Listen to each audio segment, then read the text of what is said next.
जय हिंद साथियों, एक बार फिर से कैरियर अकाडमी चैनल में आपका स्वागत है।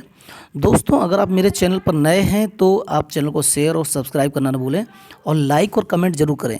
दोस्तों, हम लोग यहाँ पे 10 क्वेश्चंस जो टॉप 10 क्वेश्चंस देखने जा रहे हैं, जो बेहद अब एक एग्जाम के लिए इंपॉर्टेंट है। किसी भी एग्जाम जो आप देने जा रहे हैं उसके लिए बहुत इंपॉर्टेंट है। आइए दोस्तों, यहाँ पे पहला क्वेश्चन देखते हैं। पहला क्वेश्चन कह रहा है कि हाल ही में विश्व सुनामी जागरूकता दिवस कब मनाया गया। देखिए, अगर हमें सुनामी समझना है तो सुनामी एक जापानी शब्द है। सुनामी क्या है? मेरा एक जापानी शब्द है, आपको याद रखना है। दूसरी चीज़, सुनामी को समझने से पहले मुझे समझना होगा टेक्टोनिक थ्योरी को। किसको समझना होगा? Tectonic theory. एक्चुअली में ये टेक्टोनिक थ्योरी किसने दिया है? ये हैरी हेस एक वैज्ञानिक है। एक वैज्ञानिक हुए हैरी हेस, उन्होंने बताया कि दुनिया में अगर देखें तो प्लेटें 20 हैं और उसमें से 7 बड़ी प्लेटें हैं। 7 बड़ी प्लेटें अगर देखें, 7 महाद्वीप हैं, जैसे एशिया महाद्वीप है ना, अफ्रीका महाद्वीप, उत्तरी अमेरिका, दक्षिणी अमेरिका, इस तरीके से देखेंगे तो 7 महाद्वीप हैं, तो 7 बड़ी प्लेटें हैं। इंडियन प्लेट भी है उसी में, देखेंगे भारतीय उपमहाद्वीप। तो इसमें अगर देखेंगे 7 प्लेट, ये सारी प्लेटें बताते हैं कि ये सारी मूव कर रही हैं। क्या कर रही हैं? मूव कर रही हैं। एक दूसरे से दूर जा रही हैं और एक दूसरे के पास भी आ रही हैं, कुछ ऐसा भी है बताया इन्होंने।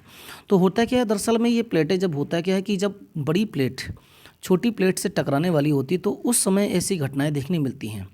तो बड़ी प्लेट जो मेरी होगी उसका वजन अधिक होगा और छोटी प्लेट होगी उसका वजन मेरा कम होगा। जब ये प्लेटें आपस में एक दूसरे के पास आ रही होंगी तो टकराएंगी और इस टकराने से क्या होगा? भूकंप उत्पन्न होगा। क्या होगा? भूकंप। साथ ही साथ इसके क्या होगा? ज्वालामुखी भी होगा, बिल्कुल जी। और इसके साथ ही अगर तीव्रता मेरी भूकंप की ज़्यादा है, तीव्रता मेरी अगर ज़्यादा है, लगभग 10 रिएक्टर स्केल के आसपास है, तो ऐसा माना जाता है, वैज्ञानिकों ने बिल्कुल क्लियर करके बताया कि यहाँ पे सुनामी आने के चांसेस 100% हो जाते हैं।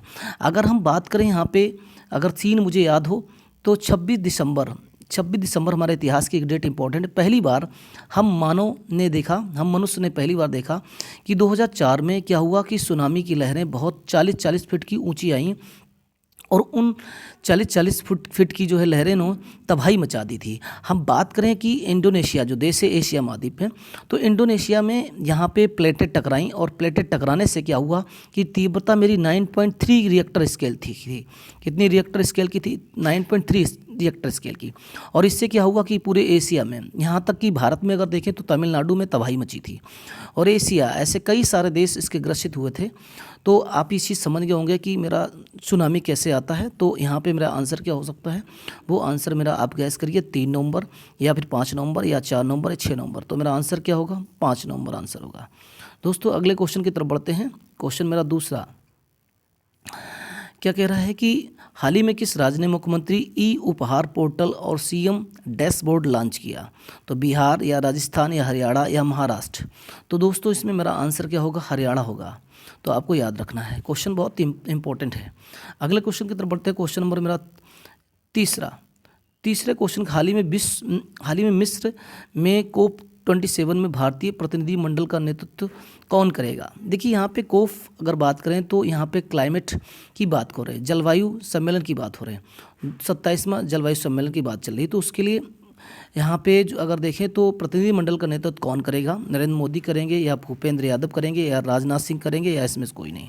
तो मेरा दोस्तों आंसर क्या होगा? भूपेंद्र यादव इसका नेतृत्व करेंगे। आइए हम लोग आगे बढ़ते हैं, क्वेश्चन नंबर 4 पर बढ़ते हैं। क्वेश्चन नंबर 4, हाल ही में किस राज्य सरकार ने पाठ्य पुस्तकों में फातिमा शेख पर एक पाठ शामिल किया है? कर्नाटक सरकार ने या राजस्थान ने या आंध्र प्रदेश ने, उत्तर प्रदेश ने? तो आंसर मेरा क्या होगा? आंध्र प्रदेश ने।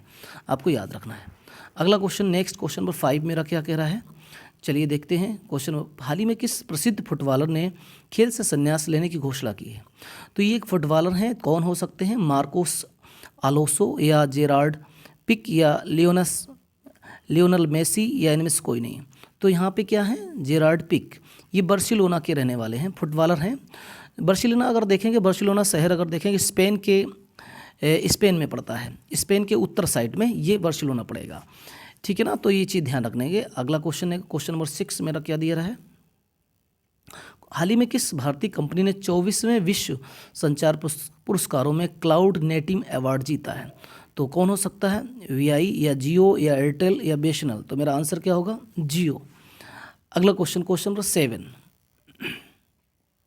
हाल ही में किसने पंचायती राज की ग्रामीण विकास एजेंडा पुस्तक का विमोचन किया? तो यहाँ पे पीयूष या फिर नरेंद्र मोदी या फिर गिरिराज सिंह या इसमें से कोई नहीं। तो आंसर मेरा क्या होगा, गिरिराज सिंह होगा। आंसर क्या होगा, गिरिराज सिंह। नेक्स्ट क्वेश्चन की तरफ बढ़ते हैं। क्वेश्चन नंबर 8, हाल ही में किस राज्य के मुख्यमंत्री ने लखपति दीदी मेले का शुभारंभ किया? असम, उत्तराखंड, हिमाचल प्रदेश या इसमें से कोई नहीं। तो आंसर मेरा क्या होगा, उत्तराखंड। आपको याद रखना है। क्वेश्चन नंबर 9 बहुत इंपॉर्टेंट क्वेश्चन है। हाल ही में भारतीय पुरुष स्क्वैश टीम ने कौन सा पदक जीता है? स्वर्ण पदक या कांस्य पदक या रजत पदक या इनमें से कोई नहीं। तो आंसर मेरा क्या होगा, स्वर्ण पदक। आपको याद रखना है। क्वेश्चन नंबर 10, हाल ही में विश्व की सबसे सस्ती विनिर्माण लागत वाले देशों की सूची में कौन शीर्ष पर रहा है? चीन, वियतनाम, भारत या पाकिस्तान। तो आंसर मेरा क्या होगा, भारत।